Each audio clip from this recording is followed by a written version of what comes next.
My Excellency, distinguished guests, dear scientists, dear researchers, educators, students, and all of you curious minds. Let's be honest. When most people hear about AI in healthcare, at least one question likely comes to our mind. Can a machine really replace my doctor? The story of AI unfolds somewhere between science and speculation at the intersection of the familiar and the futuristic. Data fuels artificial intelligence. It is a lifeblood of digitalization and thus essential to digital processes. How does AI fit to Germany? We in Germany likes to have it a little bit more complicated. We put a lot of focus on data protection to make it more complicated, to be restrictive.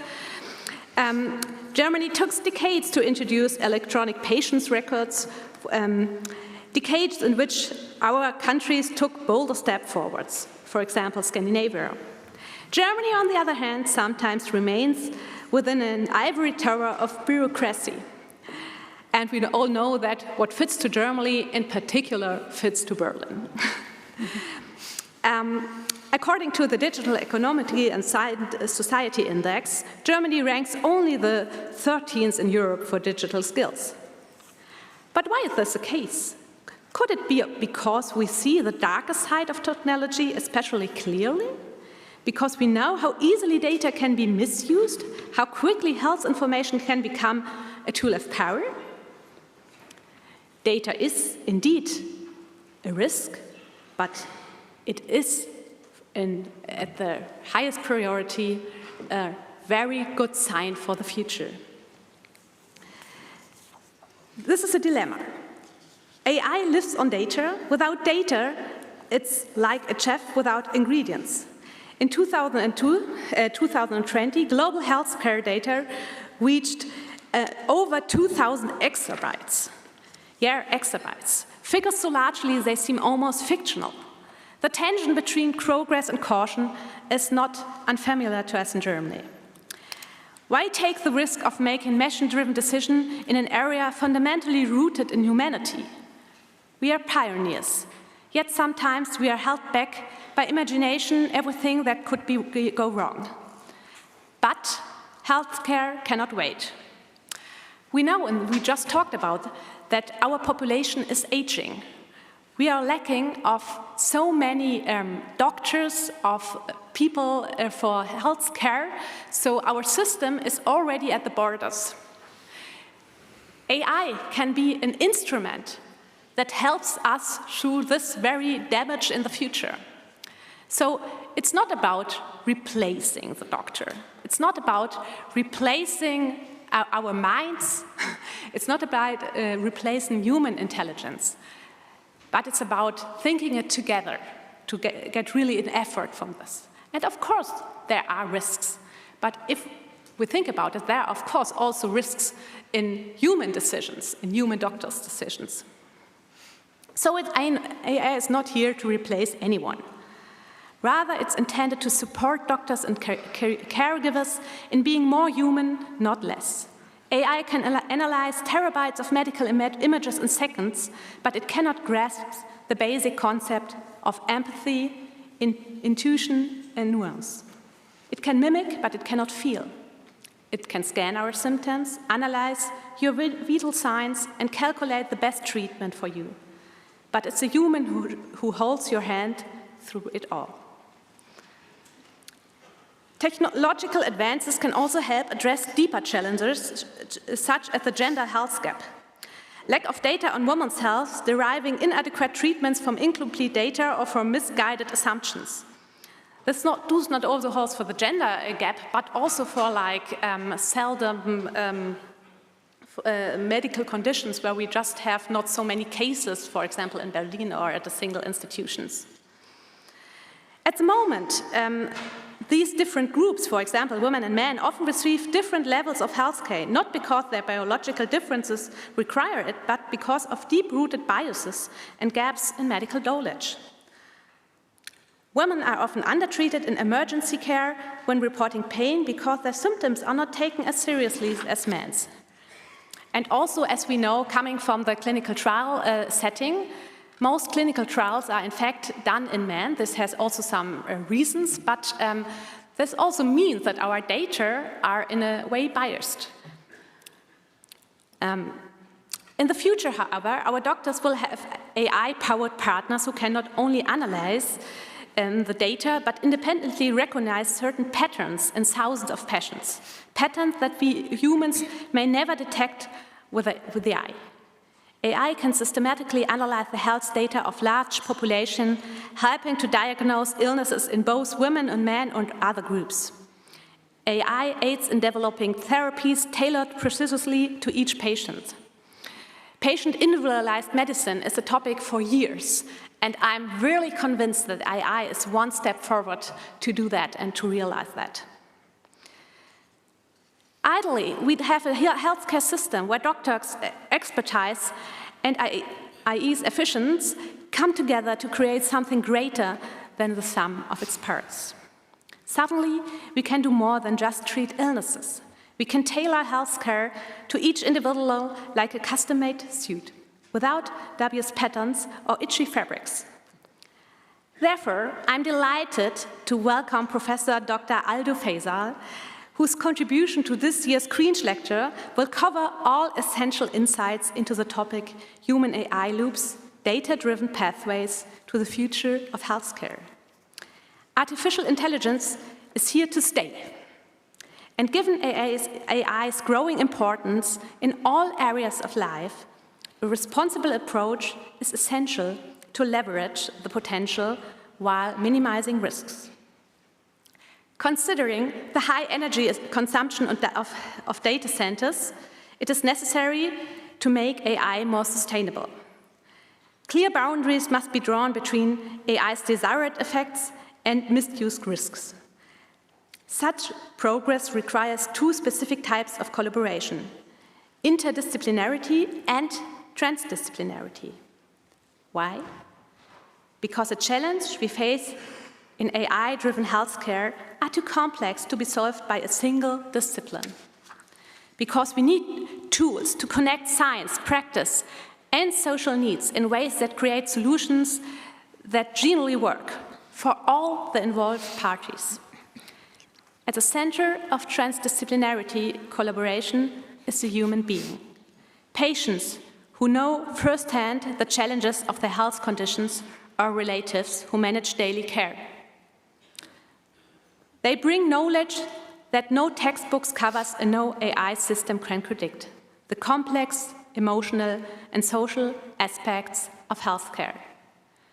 Technologies developed with active involvement from society have higher acceptance and foster lasting trust. A dialogue on equal footing. Science and technology are not perceived as distant and incomprehensible creations, but as a jointly development solutions that improve the quality of life for everyone involved. In healthcare, AI integration undoubtedly raises ethical questions. Who is accountable for AI errors? Who owns the collected data? Can we entrust algorithms with life and death decisions? What framework do we set to ensure that technology always serves humanity and not the other way around? Worldwide and in Germany, shaped by Kantian ethics, it must be ensured that AI treats all people equally, regardless of social status or location. Because health is a human right, not a privilege decided by algorithm. Thank you so much.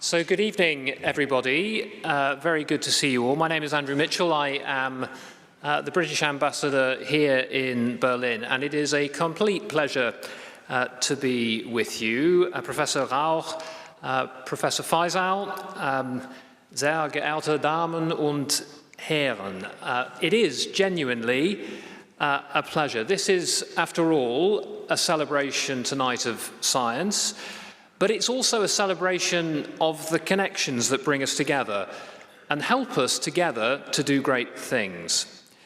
And there's really no better combination when you think about it. It's brilliant, too, to see so many young people here. It was a real buzz walking into the room, the lecture hall, I suppose I should call it, earlier on today. A buzz of excitement, but a buzz really that's about the conviction also that I'm sure that I share with all of you, that great science genuinely changes lives and changes the world. And I guess we're going to hear a little bit more about that in a moment. I'm particularly pleased to be here because this is the Queen's Lecture. This is a prestigious occasion, and our eminent guest this evening reflects the importance that we collectively attribute to the lecture. I'll talk a bit about that in a moment. As you know, Professor Faisal is a particularly distinguished practitioner in his field, Professor of AI and Neuroscience at Imperial College London, Director of the UK's Centres in AI for Healthcare. He holds the chair in digital health at the University of Bayreuth here in Germany and finds himself preeminent among a very few computer scientists worldwide that lead clinical trials and take this work from algorithm to the bedside. Professor Faisal is recipient of numerous international research prizes and awards and is an advocate for proactive adaptation of AI and healthcare regulation, working with regulators and international organizations. And as you know, his work has featured regularly in the global media. So it is genuinely a pleasure to be able to welcome Professor Faisal on the occasion of, as I mentioned, the Queen's Lecture. And this lecture has a bit of history to it. It was created in 1965 on the occasion of the state visit of Her late Majesty Queen Elizabeth II to Berlin. And on each anniversary of the visit, a lecture was to be delivered by an eminent British scientist. This was a gift from the Queen to Berlin. This continued for 11 years, only to be discontinued, and then, 20 years later, started again on the 50th anniversary of the refounding of Technische Hochschule Berlin as the Technische Universität Berlin.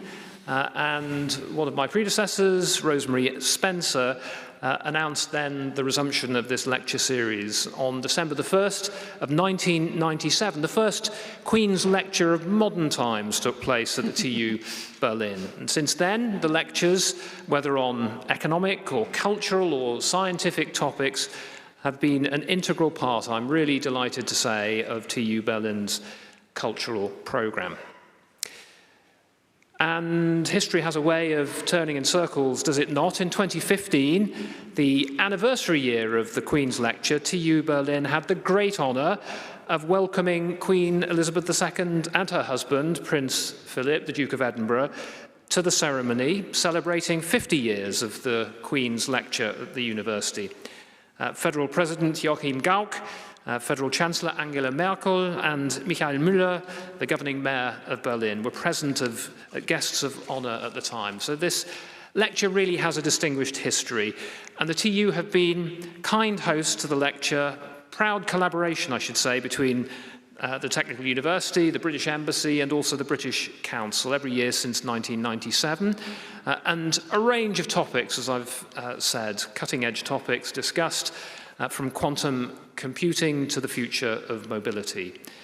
The lecture really epitomises for us the close and indispensable relationship between the UK and Germany on science and research. So Professor Faisal will talk to us today about AI and health. It's a topical theme because, of course, it's a pivotal moment.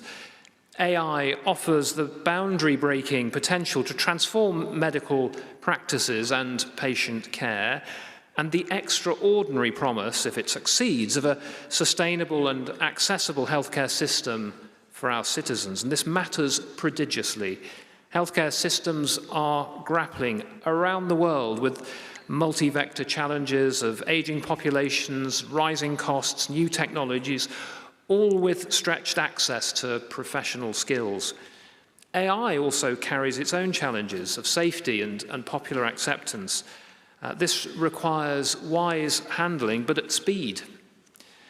But the potential is immense, and there's a tremendous amount going on also between the UK and Germany in terms of collaboration on these topics. The UK government has provided £113 million recently to test and evaluate AI technologies in crucial areas that cause the most harm to health and the economy.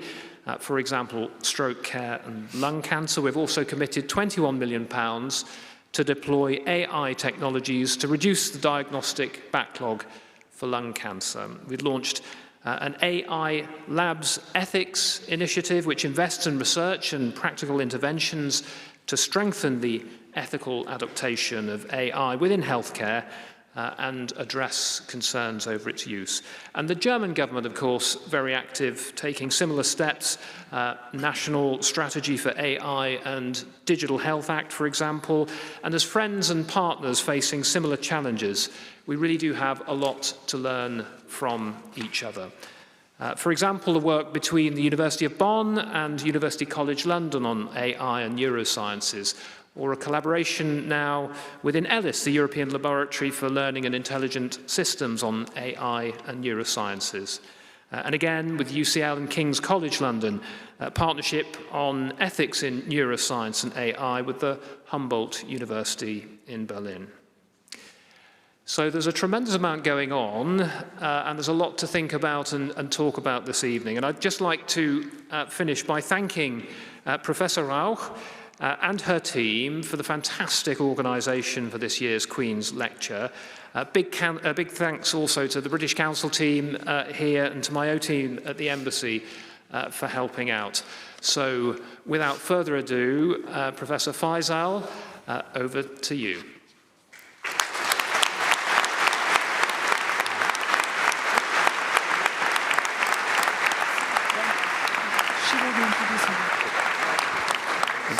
It's both a great pleasure and a privilege to introduce today's speaker for the Queen's Lecture at TU Berlin, a visionary thinker and pioneering scientist, Professor Dr. Aldo Faisal.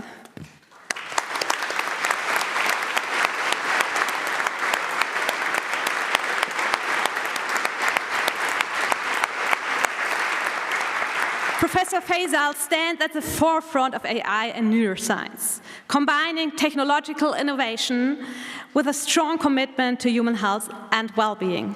His work not only redefines the boundary of artificial intelligence, but also directly impacts clinical practice, a rare and ambitious crossover that places him among the most influential voices in digital healthcare today.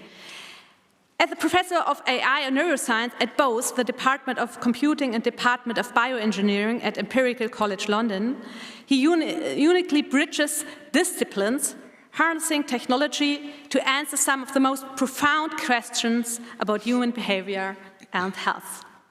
Professor Faisal also holds the prestigious position of Director of the UK AI Center for Doctoral Training in AI for Healthcare, where he led the next generation of AI researchers and clinicians, emphasizing solutions that are deeply integrated with healthcare needs.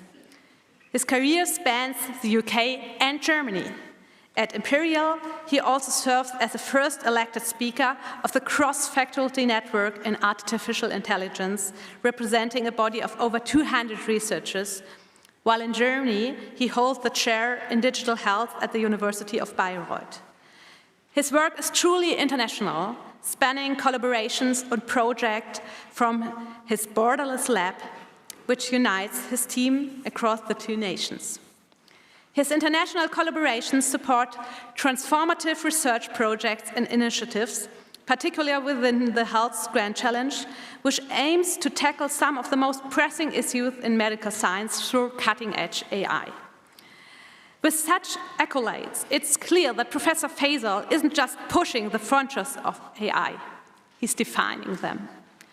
One of the very few computer scientists actively involved in clinical trials, he ensures that his innovations don't remain confined to the lab, but are tested, refined, and brought to the people who need them most.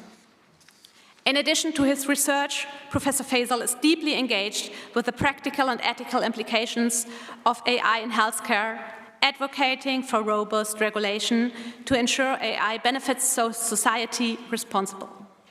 His appointment to the German Ethics Council by the German government underscores his commitment to the responsible development and deployment of AI. He serves as an associate editor for Nature Science Data and plus computational biology, while his contributions have shaped major conferences and organizations, including his service on the Global Future Council of the World Economic Forum. Professor Faisal exemplifies interdisciplinarity vision and a commitment to transforming scientific insights into real-world solutions for patients and society.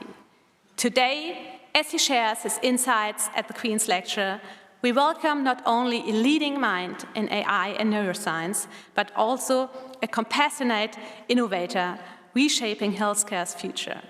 His contributions are shaping a future where technology not only serves humanity, but becomes an integral part of how we care for each other. Please join me in welcoming Professor Dr. Aldo Faisal.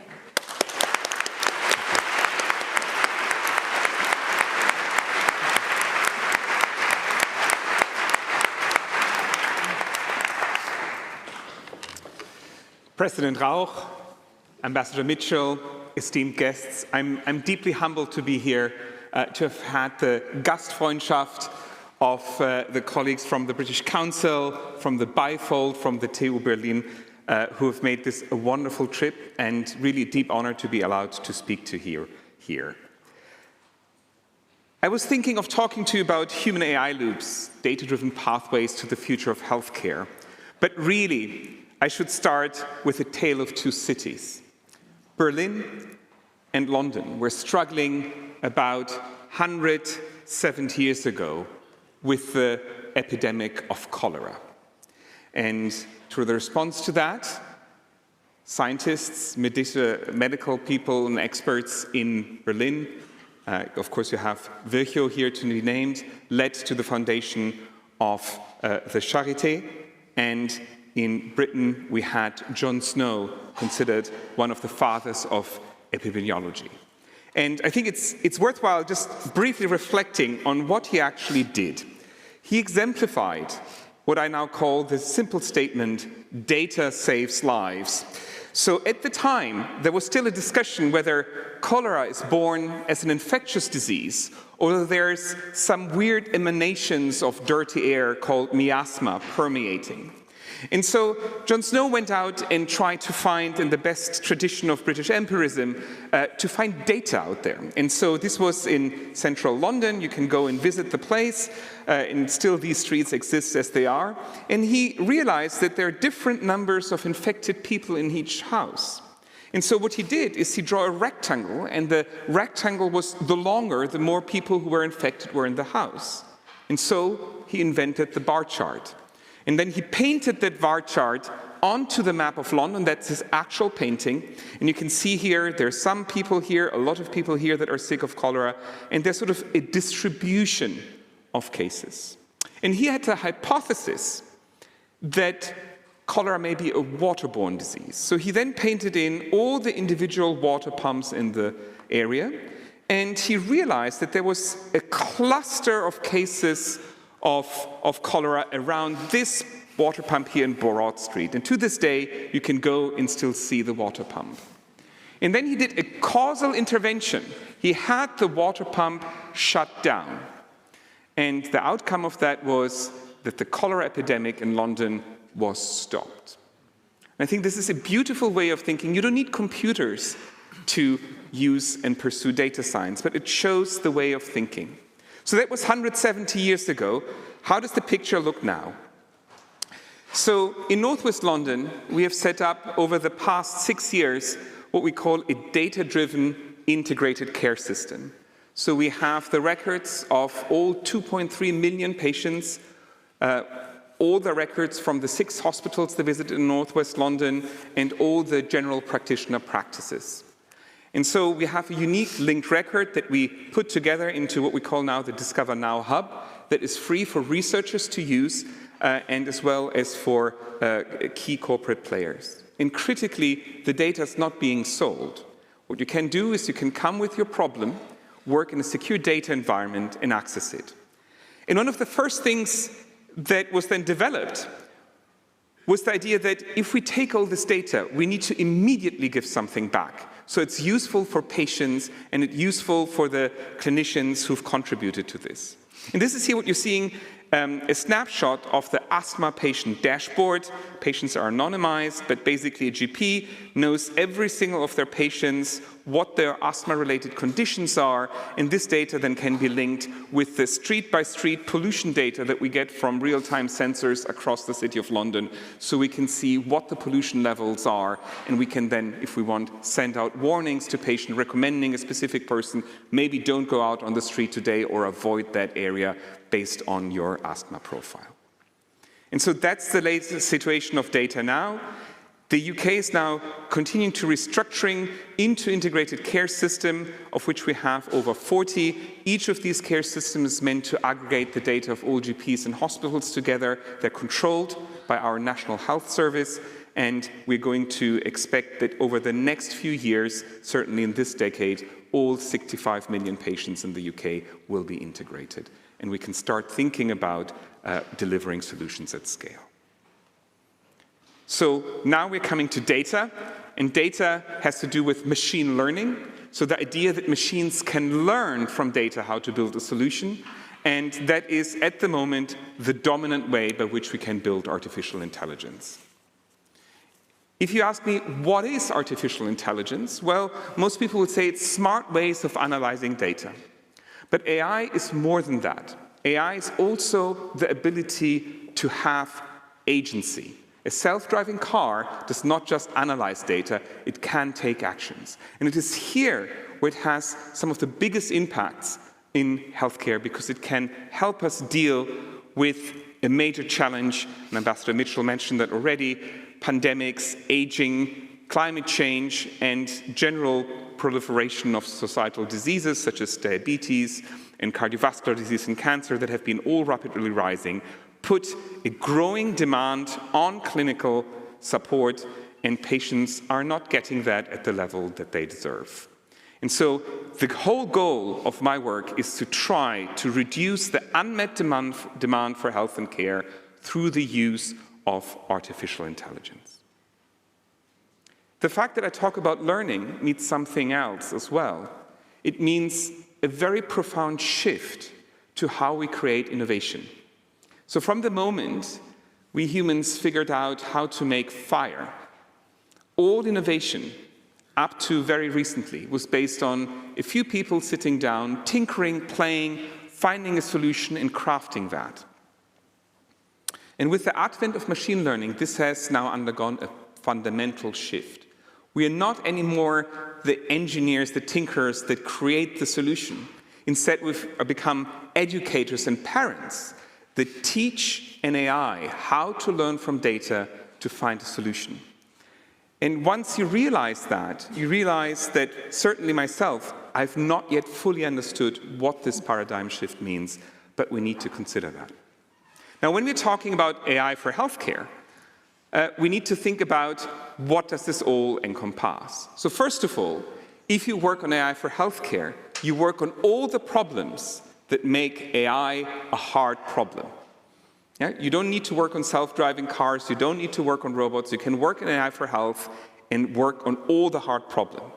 And they start from, how can I engender trust in an AI system? Should I trust an AI system? How can I trust the system?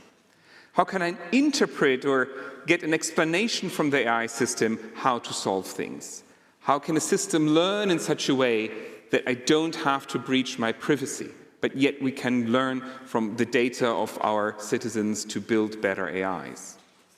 There are problems such as, how can I make my AI more data efficient? You think 65 million patients is a lot of data? It's not, because each patient is very individual.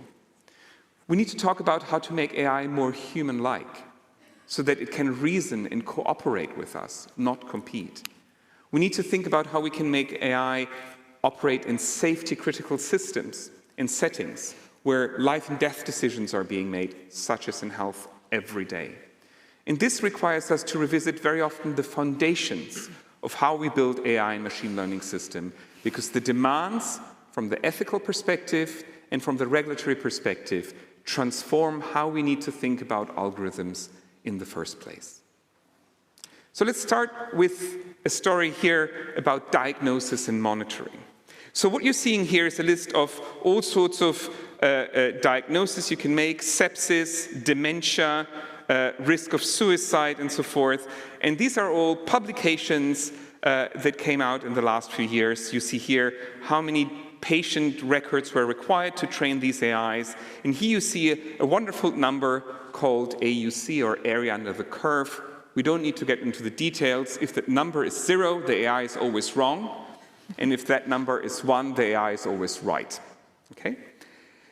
Now, if you look here at some of the statistics, so detecting sepsis, you see that it's 67%, or 2 out of 3 patients are correctly diagnosed by the AI. If you look at dementia, it's 9 out of 10 patients. Now, you may say, that's okay, but can you do better? Well, what I didn't mention is that each and every one of these papers are papers where the AI performed above human expert decision-making capability. So this means sepsis is detected by less than 2 out of 3 cases by humans correctly, and dementia by less than 9 out of 10 patients. And a lot of these statistics we're discovering as AI scientists because we try to benchmark how good our AI is. And this has a profound impact, and I'm going to pick 2 stories I'm going to talk to you about today. If we want to develop new drugs and new treatments or new technologies for treating and helping patients. So the challenge that we have in the next generation of antibiotics, the next generation of cancer treatment, the next generation of gene therapy, is that we're currently expecting to spend around $2.6 billion on getting a new drug to market. We're spending currently around $160 billion per year on drug R&D. The challenge is over 96% of all the drugs in development fail. They don't make it to market. And this is not drugs where people are cooking in the chemistry lab the drug up. This is after the drugs started clinical trial, they fail. And it often typically takes 10 years to get to market. And it's even worse. There are over 9,000 so-called rare diseases without any effective disease-modifying treatment. And that's, by the way, together, as many people as die from, for example, cardiovascular disease. And even leading drugs are often only effective really on 30 to 50% of the patients. So how can we help, after all these efforts on drug discovery, to transform how we're getting more drugs properly assessed? And so let's ask a simple question and simply have a look at how do we know whether our treatment works or not. So assume here we have a bunch of patients and we have a biomarker. A biomarker is a number that tells us how sick or how healthy a patient is. And the challenge for many diseases is that, they progress, so the patient gets sicker and their number or value goes down, for example. Now you're administering your treatment. Let's say we give the treatment to all the blue patients and they're getting now a treatment. Now we need to wait whether that treatment has an impact or an effect. You can wait a few months, you may still not see enough separation, and sometimes you have to wait even longer to see, well, the blue guys who were treated are feeling better than the red guys. And for many neurological and degenerative diseases, this period of time is 2 years. And this means if you want to approve a new drug or a new therapy, you have to wait phase 1, 2 years, phase 2, 2 years, phase 3, 2 years. It takes you 6 years. And I'm just not showing you a cartoon, I'm showing you now an actual example. So this is a population of children that are dying from Duchenne muscular dystrophy. You have it at birth, it's a genetic condition, you die typically around age 25. This is a group of children that are using the gold standard biomarker, which is a so-called 6-minute walk. So you're asking children that slowly go paralyzed to walk for non-stop for 6 minutes, and you measure how many meters they can walk. And so this is how these children perform over time. That they clearly perform differently on different days. There's anecdotal evidence that if you offer them an ice cream at the end, they will walk a bit more. And critically speaking, if a drug is meant to work, you need to show that these kids can work 50 meters, have less than 50 meters loss of walking ability. And what I've shown you here is that's the gold standard. So this is how we assess children with a test from the 19th century. And what I've not shown you here is that the biomarker, the gold standard, how it operates on children that are younger than 8, because it's the one biomarker. And here you see that the biomarker actually goes up, which doesn't make sense because children should be getting progressively sicker. But of course, they develop as children and their numbers goes up. So there's clearly a problem in how we are assessing the state of disease by so-called neurological observations, such as this 6-minute walk. And so the challenges are that very often we apply standard methods from the 19th century where we observe how a patient does something. We're doing that in the clinic. We don't factor in context, mood, weather, and other factors. And crucially, we're comparing a child to an average. With AI, we have the opportunity to think about a more objective approach. And by that, I mean an approach that is repeatable and identical, where variations in the individual's performance drives actually signal about their health state. We can collect this data in the patient's daily life, where it actually matters to them, not in some alien clinical context. And we can factor in all the variations that are affecting our daily performance. And crucially, we can compare the patient to themselves over time. And so, how can we do that if we have these 19th century assessments? Well, I thought that I will be speaking about loops, and so the first loop I'm going to talk to you is about the perception-action loop. The fact that to perceive information, information flows through your senses, through the biochemistry and biology of your brain and body, and then you generate some form of behavior in response to that. And the quality of this loop's operation is impacted by any form of disease or modification that you're seeing there. In fact, that's how evolution works. Evolution works because the molecular elements that you can set through genetic variation are affecting behavior. And we had a challenge when we wanted to develop biomarkers based on human behavior, because we quickly realized we almost know nothing about human behavior. So in 2009, when I set up the lab at Imperial, I asked my student, what are the most important hand movements? And the student went away and came back and said, all the textbooks say it's a precision pincer grip and the power grasp. And I said, great. Who has measured that? And then we follow the literature, and we end up in 17th century Surrey. So that's a place outside of London where country doctors said, it's self-evident that these are the two most important hand movements. And I thought that's odd in the day and age where I can sequence my genome, I can reconstruct the structure of proteins, imaging tells me something about the connectivity in my brain, and we still rely on doctors' essays from the 17th century. So over the past 17 years, we embarked on a program to collect systematically human behavioral data in the natural context. On the right, you see data that we collected already in 2013. Here you're seeing, for example, people having breakfast. We're measuring what they're seeing, their eye movements. We're collecting the movements of their fingers. We are reconstructing their body and even where they're looking.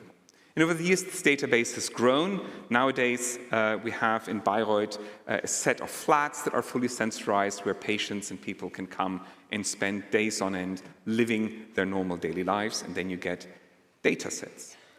And these data sets are very analogous to what, for example, OpenAI has done by hoovering up all the language data on the internet to train a large language model. And basically, our idea, much more humble, was the question, can we do the same for human behavior? And now I'm going to show you one framework we developed that we're applying to 3 completely different diseases. One is muscular dystrophy, affecting children between 6 and 12 years of age. One is an epigenetic disorder, where proteins responsible for the power plants in your cells, mitochondria, are dysregulated. It's called Friedreich's ataxia and affects 25 to 50-year-olds. And the third population is elderly people who had a primary stroke and end up in the acute stroke clinic. And so this is our approach. We have some form of human-defined scale of how sick a patient is. Here again, our red and blue guys. And basically, we now measure with a stopwatch or with the meter band how fast somebody walks or what other movements they can execute. And that has, of course, some subjective variability. It's human measurement. Now you come up and say, well, we can digitize everything. Digitalisierung, that's the solution. And so now you have a precise measurement by a computer that replaces the subjective human measurement. But still you have the problem, you can't really distinguish the red from the blue ones. And all that we're going to do now is basically ask an AI, well, think about all human movement that you've seen, and think about a better way of determining whether a patient is getting sicker or not. So the patients stay in the same space, and I'm simply asking, is there a better way of looking at human behavior? And for example, if you now look at this scale here, you can clearly distinguish the red from the blue ones. The patients haven't changed, we're just looking at other data. And then, of course, because we're operating in a human context, we need to then translate this better biomarker back to what humans are used to do on a daily basis. And that looks roughly like that. Here you're seeing children in the Great Ormond Street Hospital Clinic performing an assessment for Duchenne severity, where they need to stand on a single leg. We're digitizing that, so we construct a digital twin and basically analyze their movement. That's standard procedure. But at the same time, we also collected movement information data on these children in their daily life at home. And so now we can look at these kids playing. And so then we can ask our AI that we've trained on the healthy human data I showed you before to recognize the patterns. We call them behavioral fingerprints. You can think about in the words in a language of movement. And we have identified a few that were not known before. There's a whole range of dictionaries, so to speak. There's something that we call the hip orbit. So that's the ellipse that the human body performs during whatever activity, or the volume that your limbs occupy during movement. And we believe that this set of 17 individual behavioral fingerprints generate a sufficient set to describe any human behavior relevant for the diseases I'm mentioning. And so what we're then doing is we're taking this data, we are identifying the fingerprints, so you see how active each fingerprint is on any given moment in time. And crucially, we don't distinguish whether the patient does a clinical assessment or is just pursuing the daily life. And number one, we can reconstruct perfectly the human-defined biomarker, but we can also ask how good is the data I've collected at predicting the state of the patient 6 months from now. And so, for example, with the gold standard, if you use the gold standard data to predict itself, you can predict it with roughly 50-meter accuracy for the 6-minute walk. But if you use our behavioral approach in the behavioral fingerprints, you can predict it roughly with twice the precision. And that we can do for every single standard biomarker in this disease, and we've done this for multiple diseases. But now comes the really important part. We can ask, how precise can I measure the difference in performance of walking a certain distance? And what I'm showing you here is the precision, so the lower the better. And what I'm showing you here is how many patients I need to measure whether a drug will have that impact or not. And so this is from a real trial that ran. And so you can see here, the more patients you have, the more precise you are. And then you plateau at roughly 55 patients to determine these 50 meters improved of walking with conventional methods. And in our case, we can do it with 9 patients at the current FDA precision, and we can go with 13 patients and go even further below. So this means two things. We can shorten the duration of the clinical trials by 2/3. So instead of 1.5 years, we can do it in 1 year or even less. And instead of having to recruit 50 or 60 patients with a rare disease, we can now do it with 12. And the impact of this, you're dramatically reducing the risk and the cost and the duration of trials to develop a treatment. That works. It works so nice even that we can then ask the AI, using a method called Bayesian optimization, to define a much better biomarker, because so far we're just reconstructing the currently existing ones. And so this is our biomarker, and it goes on from age 5 to they lost ambulation and end up in the wheelchair. And that marker just goes systematically up. Even if the children are developing and getting more mobile, the marker is not confused by that. The disease strictly progresses. And interestingly, if you look at molecular biology and MRI data of the muscles in these children, so Duchenne muscular dystrophy destroys your muscles, the biomarker that we've reconstructed in that you get from a completely independent pathway that was not involved looks similar. We can apply the same pipeline, identical, to look at patients that are in a stroke ward and just had a stroke. That's the West London Stroke Clinic. And we put some sensors on them, and we can process the data. And we wanted simply to know, in this case, when you had a stroke, we need to make sure that you don't get a secondary stroke and that other bad things don't happen to you. And we can make an 81% prediction if there's a critical deterioration in a patient without knowing your age, your gender, your disease history, simply from the changes in behavior we can detect. Well, if we take all medical information that is available and train an AI, we just get 6 out of 10 right, but just with our behavioral approach, we get it with 8 out of 10 rights. And again, the same identical pipeline now for Friedreich's ataxia. So it's an epigenetic disorder that basically changes the way DNA is used to convert and create proteins. And so in this case, we were able to do the following. We were able to collect blood samples from the patients at different moments in time. We were able to reconstruct all the biomarkers, reduce the patient population, do it faster that was there. But because we have the genetic information, we could also ask the AI, can you reconstruct the level of protein expression in that patient on this day? And here you're seeing the predicted level of, that's the measured level of the protein called frataxin, and this axis here is the predicted level, and things sit on a diagonal. This means if you predict a 7, you observe a 7. If you predict an 8, you roughly predict an 8. And now we're taking the gold standard of the FDA, of the EMA, to assess Friedreich's ataxia disease progression, a genetic disease. And literally with our best efforts, we couldn't build or train a machine learning model that could actually predict the level of gene expression from the gold standard biomarkers. It's a flat curve. And so this really brought us to a point where we're now talking about behavioral transcriptomics, looking at behavior in your daily life to not just measure and monitor disease, but be able to support and understand what's going on in your body in a very high resolution, down to the activity of proteins in your cells. Let's change tack. That was diagnosis and monitoring. Once you have been diagnosed, the work of the doctor really starts. They need to make you better. They need to cure you. And so this is now a process that is not a single decision, you're this sick or you have this disease. It's another loop. It's a loop where I need to see, take information in from sensors, from the situation, from spoken feedback, from interactions, and you have a decision maker or an operator that then takes a decision or an action.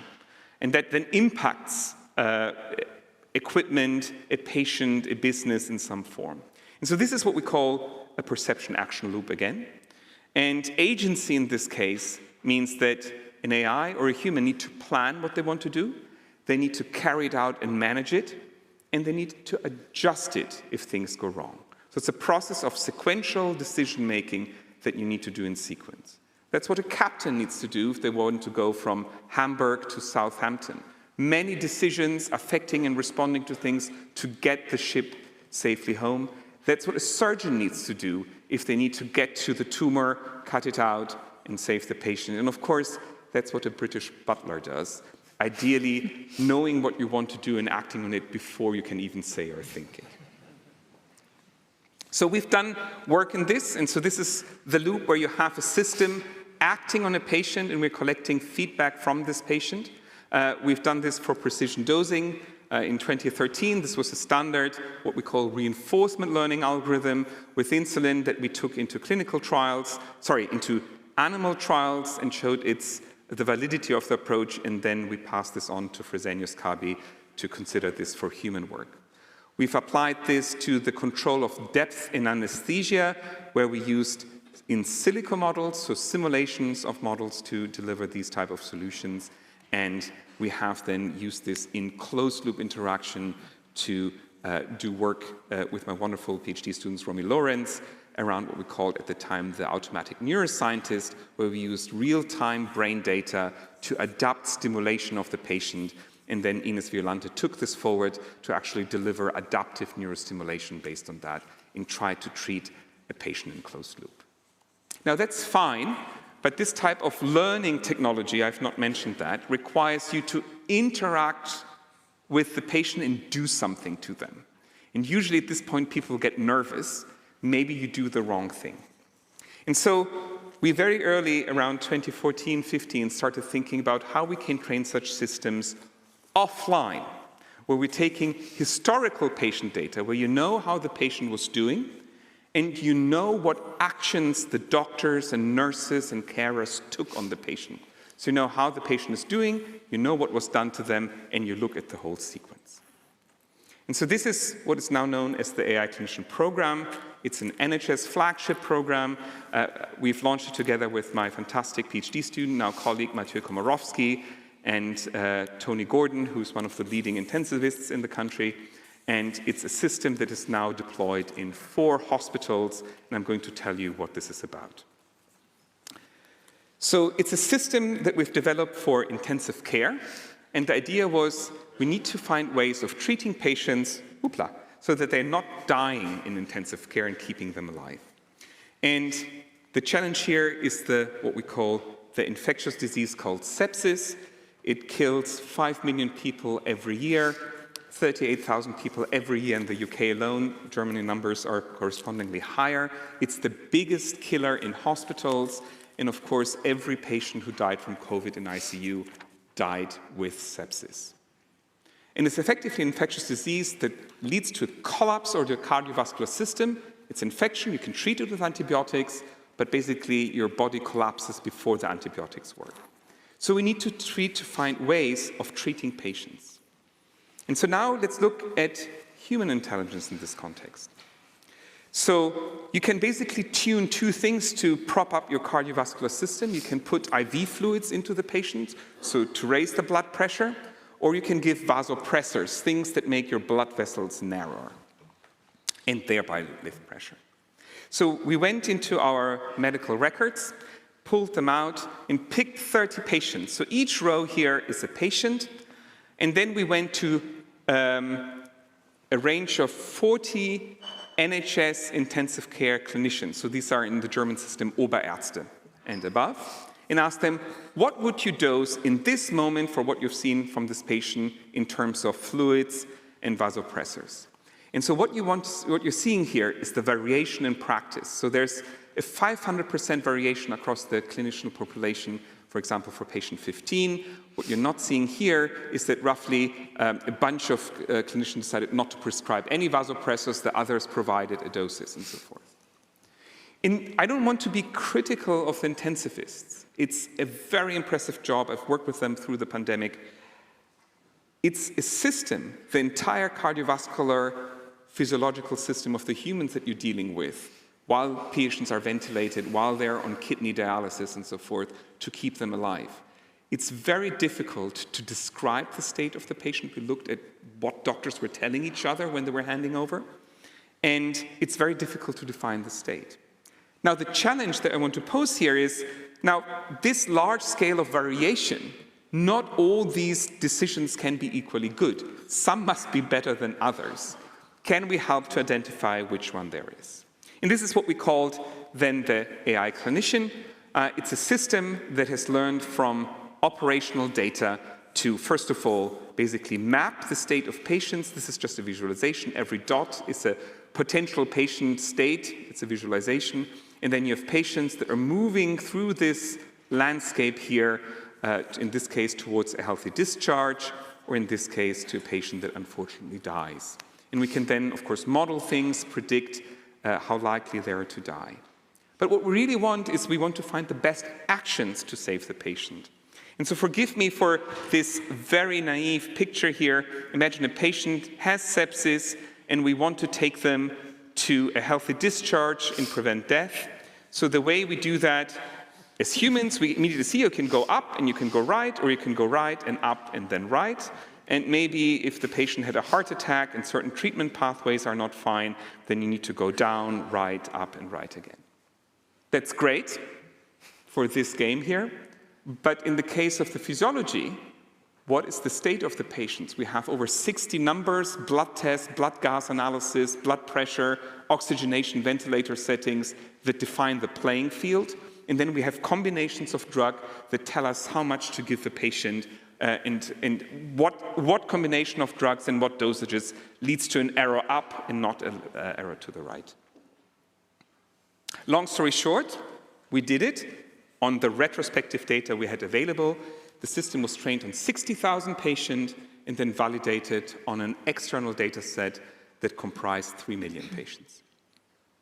And what you're seeing here is in this retrospective evaluation, the mortality of the patients when, in the historical case, doctors gave a dosage, and if the doctors gave more than what our AI would have post hoc recommended to do, you can see the mortality goes up. If they gave less than what the AI has done, again, the mortality goes up. So there's a nice notch that whenever clinicians prescribed at the AI's level, that was good. Now, for the IV fluids, it looked similar to this side. So when human doctors prescribed more than the AI, then great. There was an excess of mortality. But it then turned out, well, doctors can prescribe up to 1 liter less of IV fluids, and there's no change for mortality. And I was, well, I wouldn't say mortified, but I went to my clinicians and said, like, guys, the system is not working. And they turned around and said, Aldo, there was just a big trial being published where clinicians in the US systematically underdosed under current recommendations patients by up to 1 liter a day, and there was no change in mortality. So effectively what happened is that the AI, by looking at this empirical data from operations, discovered a result that was confirmed pre-hoc by a randomized clinical trial. And I'm not taking any value of importance of randomized clinical trials away, but what you're seeing here is the opportunity that by using this approach of offline reinforcement learning, we can discover relationships and formulate more targeted trials. Let me show you another thing, just to give you a feeling for that. So these are these 60 different numbers. If you're a clinician, I'm happy to talk you through. For the rest, just these are different numbers that are available for a patient, almost second by second.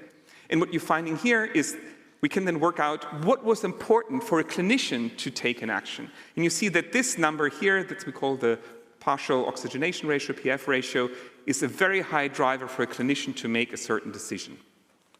And then there are other factors of lesser importance. The AI, well, first of all, it has a different value at the top and thus equally weights more numbers. For the vasopressors, clinician effectively paid attention to 4 numbers, and the AI clinician looked effectively 12 numbers. Now, we need to understand AI, intensive care settings are very high-pressure dynamic environments. You have a limited amount of time to make the decision, and you need to ingest information, bits per second, into the human brain to make a call. There's also things like the school, medical school you belong to, the textbooks that you read that tell you the PF ratio is really important because it defines acute respiratory syndrome and so forth. And all this knowledge impacts how you're making the individual decision. So now the system has progressed. This is the 1.0 version. We're now at AI Clinician 2.0. We've switched to a view where we're now projecting this high-dimensional landscape of possible values onto what we call the map of health. So blue regions are regions of low mortality, red regions are the islands of life. And now you can see how the AI clinician is basically making recommendations, these are these red arrows, to try to steer and navigate the patient through this landscape. And it's also the first time that now intensivists can use this type of approach to visualize where a patient is, instead of telling each other a narration of what happened to the patient. So in general, this approach that I've spoken to you about is what we call offline reinforcement learning. In a peculiar story of history, the work was unpublishable in AI because reinforcement learning was used by roboticists to do interactive reinforcement learning. And so we hit all the major AI conferences and they said, well, offline reinforcement learning, there's no use case, forget it. So then I said, okay, we're taking it to the medics. They will be excited about that. And I made the fundamental mistake of saying, I don't care what the patient suffers from. I just want the AI to maximize their survival. And again, we were systematically rejected because there's no use case. And so then Tony Gordon's genius was to say, well, let's simply apply it to sepsis management. Let's reduce to what we're doing. And we applied this work, and it has now been independently replicated by over 30 labs and 40 hospitals around the world. What I've shown you is the general medicine or recipe to create such technologies. So we've done it in testing it now in adult critical care. We're ramping up the same thing for pediatric critical care, and in a completely different domain of mental health for adolescents and mental health in the workplace.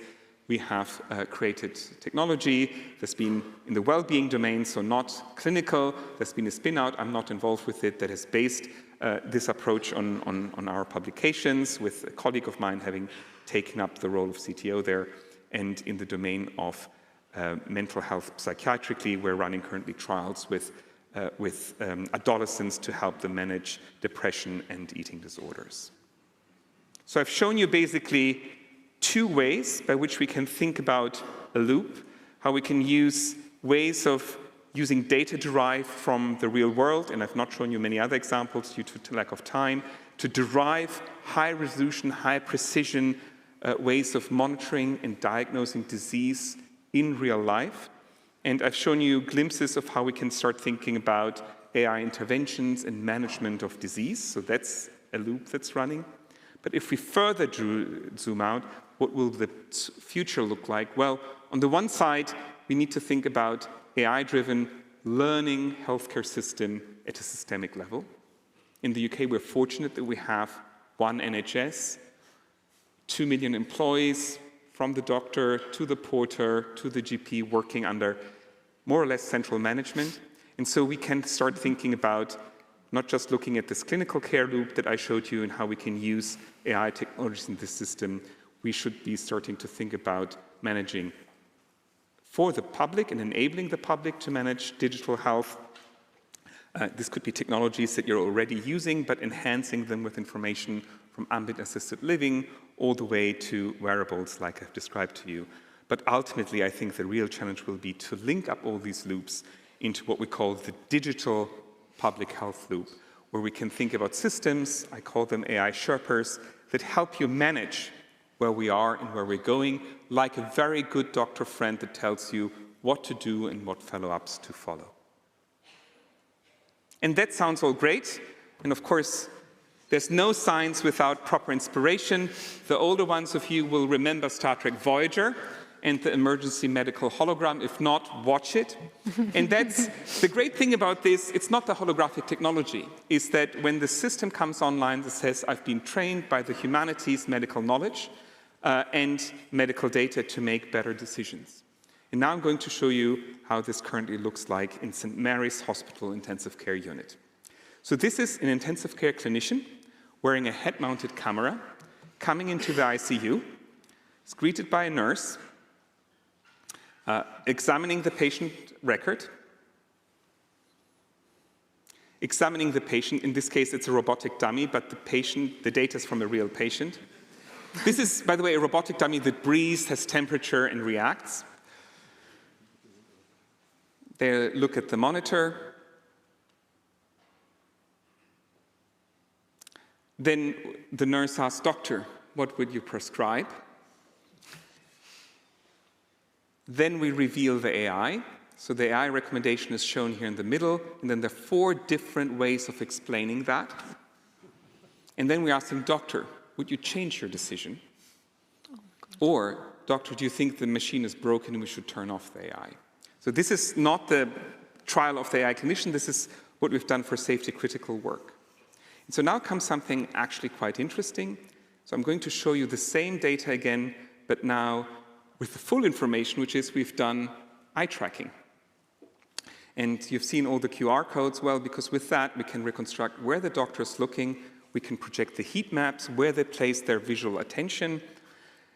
And then come some of the more surprising results I'm just very briefly going to mention. First of all, explanations don't matter. We asked the doctors which explanation was decisive in revising your decision, and they said, "Oh, this one," and then we looked at the data, and they didn't look at that number. We know they didn't look at it. We then did a separate set of trials where we randomly shuffled the explanation between different patients. It didn't matter. But what did matter if there was no explanation? Okay. Then we tried to understand, what do doctors really care about? And that was that they knew what the other options were. Right? What is the distribution of possible actions that I need to consider? And when that information came back, now the computer scientists among you know, okay, we need to scrap the way we've done reinforcement learning, so-called distributional reinforcement learning, because we need to evaluate completely derive a new approach to think about distributions over policies. I'm saying this very technical thing to just make you clear, from the work that we've done, we know now we need to go all the way back to the theory drawing board and rederive how we want to deliver information in these systems, because it changes how things work. So I should come to an end. I think present time is beautiful. As beautiful as this lady playing on the beach. I think once people start looking at human data, it's more like Ulf Werli, he calls this Kunst aufgeräumt. That's how it looked like. But I think the critical thing is that we need to start thinking about health more holistically, factor in everything that we can know, and think about all ways of intervening. So that I hope that in the future, most of health will be delivered preventively to healthy people instead of treating sick patients, that we can think about multi-path interventions across every single pathway from the doctor to your app, and that we can track and monitor how patients are doing, or they can track themselves and intervene on them. And so with that, I'm really closing. I had the honor to meet the Queen in person as part of the prize, the Queen Elizabeth II Prize of Engineering. And she was an incredibly astute woman. So she asked me what I'm doing. It was some of this work in the very early phases, and she said, so then she said, what should a scientist and engineer like you do? And I thought for a moment, and it was a quite reflective moment for me, and I said, we should not just make better things, but we should make things better. Thank you.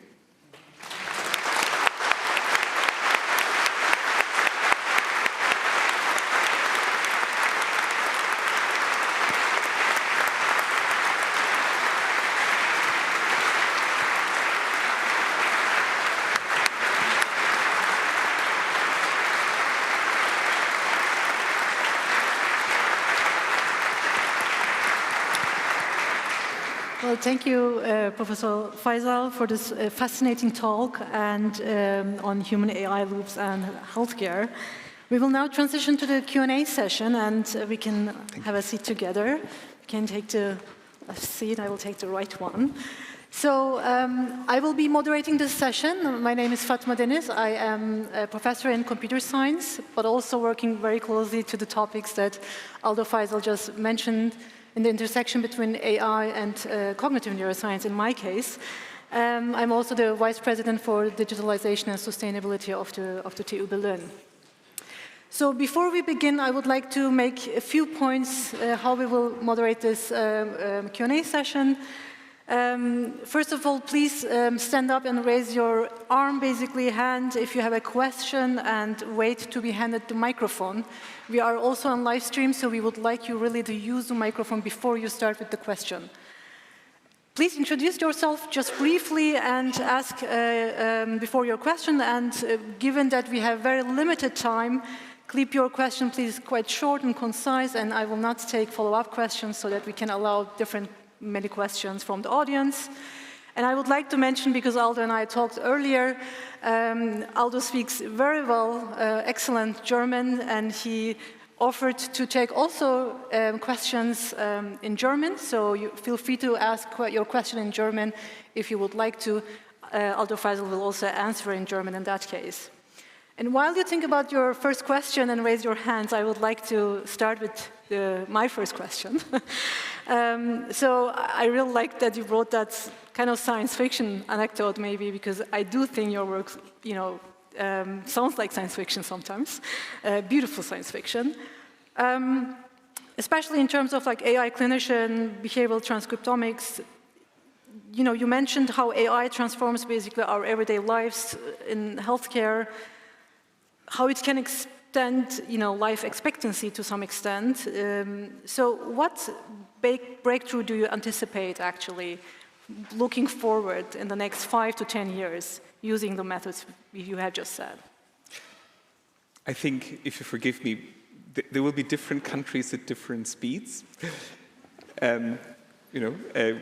Digitization is a big topic, and that needs to happen. Other countries have an AI minister. And so there's a bit of a different starting condition. I think what we're going to see in general is, and that's one of the most wonderful messages I can broadcast when I go to the US, scale matters for AI. The more data you have, the better it is. And if you have a publicly funded healthcare system, you don't have loads of little players competing with each other. And so this is where the European, and I include Britain here, model shows very clear strength about thinking about ways of doing national, international solutions together, where you can use this data to really understand disease better and start treating patients differently. But if you ask me what the biggest impact is going to be, I think simply having operational improvements that de-stress people working in the healthcare system, lesser burnouts, more time for patients, less time for bureaucracy. And I think the other aspect is that we can finally start systematically thinking about moving from treatment to prevention by basically empowering individual citizens to monitor and take charge of their health in a more informed way. Mm-hmm. Cool, excellent. So I would like to open it to the audience. I see one hand there, who is also, if we can get a microphone there. Hello, I'm working in medical IT, and I appreciate that you have a big advantage in the UK, because probably all these players use the same systems, software, or not? Because this is a big problem in Germany. We all have different software and formats. And my question is about the concrete formats that are used. Like Germany now shifts to FHIR, and if you would recommend this from your experience or other formats? Okay, so from the data engineering perspective, yes, there's been agreements on interoperability standards, and FHIR is front and center, SNOMED, we can go through all of them. I think what I got the impression from also talking with colleagues in different large hospitals, university hospitals in the country is there's more homegrown stuff or self-grown stuff. I think what we're seeing in the UK is, so to speak, the big US players, Cerner, Epic, providing core functionality. There's more cloud instead of having your own silicon sitting there. And, I think this is not necessarily a challenge. It gives you more independence and more autonomy to operate.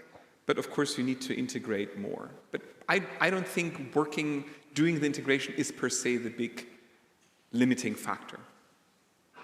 So maybe I would follow on that. What is the limiting factor in these? Sociology.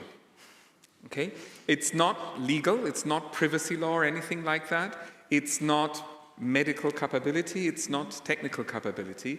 I think it's what we would call, in a very boring management term, change management. How do we get everyone on board to help them?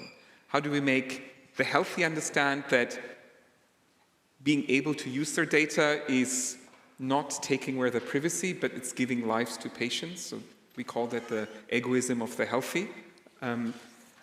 It's change management in the hospital, and it's not just the doctors that with their understanding in training understand immediately the benefit, but how to affect this change.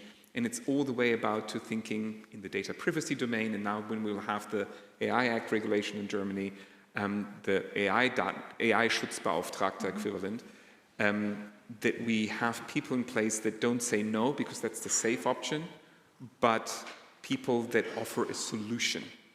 And that's a sociological dimension, and I think that's what we really need to crack. And I'm just a computer scientist, so I think we need to think about that together. I think we have the same with, in general, like digitalization in general. Like if you think about it, a change and transformation, which exactly is the defining factor for, you know, culture, basically, or sociology of the change itself. So I'm looking at the audience. Is there any other questions? Please, here in the front. Yeah. Can I just ask one question about the nature of ownership? You mentioned governments, but some governments will be more successful at this than others. Maybe the private sector will have a lot to say about what happens. What's the danger of this becoming maybe too utopian and not enough for everybody? Okay, I'm clearly broadcasting a techno-positive message. I think, again, the message looks very different in different countries, right? So if you walk into a US hospital, say one of the major private healthcare providers, there's just private healthcare effectively, you're effectively signing up already just by walking in. It's like when you buy a new phone, you sign up to all this thing that all your data can be commercialized and used. You cannot virtually opt out. I mean, you need to scroll a lot to do that. And in these healthcare systems, it's going to be more challenging because, of course, you can adjust then pricing to your health risk and whatever we can predict out of you. I think in our publicly funded healthcare system, that needs to be different and will be different.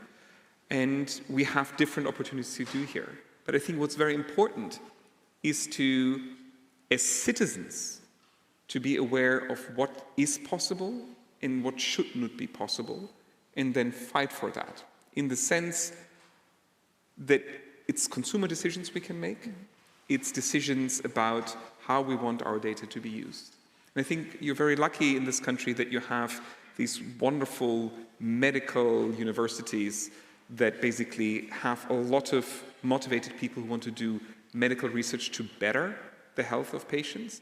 And these are not commercial players necessarily, right? They're neutral ground, they're academic, and I think that provides a different way of dealing with things than if the entire healthcare system is completely private from the start. And so there are opportunities to shape how you're doing things in public or private-public partnership that empower patients and their data. Mm-hmm. So maybe follow up on that. You mentioned also in your talk about privacy and data protection in general. So when we have continuous health monitoring, this is a general, in the European Union, but also in Germany, a general concern, basically, right, about data privacy and patient consent in general. So maybe if you can comment on that a little bit, but also mention what potential biases we may have through such an AI clinician, with an AI clinician. Or AI monitoring system. Yeah. So let's look at the first aspect. I think, and again need to say that, for virtually every machine learning algorithm that I know, there is a privacy-preserving version that requires a bit more compute, a bit more data transactions, and a bit more effort, but you can do it. Germany is actually very strong in this area of research. And if you go that extra mile and demand that you want that, it's not a technical limitation. So I think that's the first important thing. The other important thing is about biases. So again, healthcare biases in the healthcare system themselves, but also biases in data, bias in algorithms, bias in what we're developing algorithm for, whether it's preeclampsia or some male issue. It's of course the trade-off here. Now, the interesting thing is, what we have found is by requiring the information to validate and evaluate our models, we're pushing questions around equity of these technologies, because we are evaluating them. The data becomes available. And so one of the most striking things is, because of German history, you don't know what the healthcare bias is in terms of disabilities, in terms of ethnic diversity. In the UK, we collect that data. It's a different history. And we discovered huge biases. And we need to think about how to treat patients differently because of them. But I think, so it's coming to terms with what was to try to tackle biases in a proactive way. Okay, thank you. We had one question here. Would you please stand up so the microphone, yeah, perfect. Thanks very much for the fantastic lecture. I'm Max Kiener. I lead the Institute for Ethics and Technology in Hamburg. So I was, like many people, I'm very impressed by how accurate AI has become in monitoring and diagnosing diseases, but I wonder what you think about those cases when it gets it wrong. Like, it could be a false positive, could be a false negative. In healthcare, that makes a huge difference. You just send home, but you're very ill. Do your data show, like, what's the difference to the humans? Is there a similar positive, negative error rate balance? Yeah. Or is it that AI always thinks you're very sick when you're very healthy, in fact? Okay. So I give you a bit of a professorial answer to that. There's two things. When we build an AI system, we're separating the inference, what's happening, from the decision making. Right? So for example, in a false negative risk of, say, in the cancer is very high, you may want to bias what you're answering and prefer to say it's positive to avoid that. That's what human experts need to do. I don't know how good they do that. I don't have data on that. But that's why I think the communication of information, it's essential that you have a human element in there, right? I don't want a fully autonomous hospital like a factory where you make cars. And I think what the benefits of AI are is that we can free the carers, the clinicians working in hospital to devote more time not to the technical bureaucratic aspect, but to the human interaction. So my expectation is that that will become better. So we are having one more question, and I see someone there, over there. If you can hand over the microphone. Yes, you, who is standing. There we go. No, there's someone already behind you, sorry.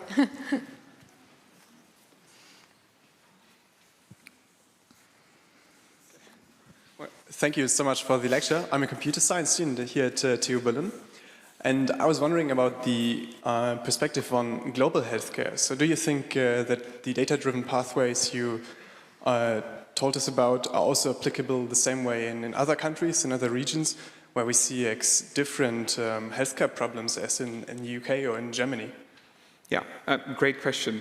Again, it's a question about equity. I give you an example. The largest trial on brain health of babies at birth is currently run in India. 40,000 babies and mothers that we accompany, and we have an app because even the mothers that live in the slum have a smartphone these days. So there is some access to that there. They have maybe fewer resources. They will not have a scanner. They can maybe do a 3-lead EEG, but with our app we can now target and direct mothers to have their babies checked up for brain damage after birth. And I think it's these type of solutions that can help transform things, where it's the individuals that have some technological platform, even if the overall healthcare system is more starved, to support patients' health and improve it. From not to our level necessarily, that requires a lot of investment, but to improve it. And I think it's about making things better. That marks a beautiful end to the Q&A as well, and also for this session. Thank you again for an amazing lecture, for engaging with our questions. Thanks for the audience also for the questions. I really think your work truly demonstrates how, yes, AI, basic science, can have transformative effect on healthcare, on our everyday lives, basically. And with that, I would like to end the Q&A session and would like to hand over to our president, Geraldine Rauch, again for the closing remarks. Great. Thank you.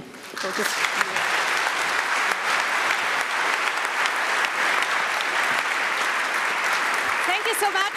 Please stay with us. Oh, it's not on. Yeah, sorry. Don't go away, I need you. Just had to check the micro. Okay. Thank you so much for this wonderful speak, for the most important topic. It was really a pleasure to meet you, to listen to you. And of course, we also have an honor like our certificate, which we give to every speaker. And it's so nice to have you, to spend the evening with you, and to spend the evening also with all of you. I hope you will join us for a glass of wine in just next door in our beautiful Wangari Maathai Forum.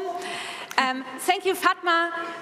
Thank you, Your Excellency. It is such a pleasure to be with you all, and I hope we will have nice discussions with a glass of wine in a moment. Thank you so much. Ich bin jetzt erleichtert. Okay, freut mich.